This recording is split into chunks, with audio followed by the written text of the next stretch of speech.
காலையில் ஒரு நியூஸ் பார்த்தேங்க. இது நிறைய பேருக்கு தெரியுமான்னு தெரியல, பட் தெரிஞ்சிருக்க வாய்ப்பு இல்லை. ஏன்னா அது பிரேக்கிங் நியூஸாக லாஸ்ட்டில் தானே போட்டாங்க. நாட்டுக்கு தேவையில்லாத விஷயத்தெலாம் முன்னாடி போட்டுட்டு இது ரொம்ப இம்பார்ட்டண்டான விஷயத்த லாஸ்ட்டில் தான் போட்டாங்க. ஸோ நானே லாஸ்ட் மினிட்ல தான் பார்த்தேன். அதுக்கப்புறம் கூகுளில் சர்ச் பண்ணேன், யூடியூப்பில் சர்ச் பண்ணேன். பார்க்கும்போது ஃபுல் டீட்டெயில் தெரிய வந்தது. 12 வயசு ஒரு குழந்தை என்சிசி மாஸ்டர் ஸ்கூலில் ரேப் பண்ணப்பட்டிருக்காங்க.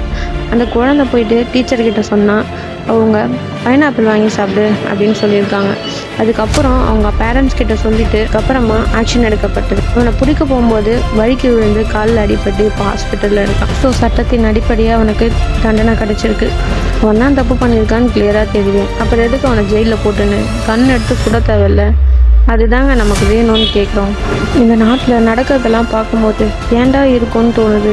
தப்பு பண்ண அவங்களே சுதந்திரமாக இருக்கும்போது தப்பு பண்ணாத நீங்கள் எதுக்கு சாகணும் அப்படின்னு என் ஹஸ்பண்ட் சொன்னார்.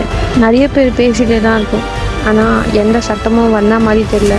ஒன்று பண்ணால் நம்ம தமிழை வீர விளையாட்டுக்காக எப்படி எல்லாரும் கை கொடுத்தோமோ அதே மாதிரி கை கொடுத்தா மேபி நடக்கலாம். அது நான் மட்டும் நினச்சா பார்த்தா அதுக்கு எல்லாருமே நினைக்கணும்.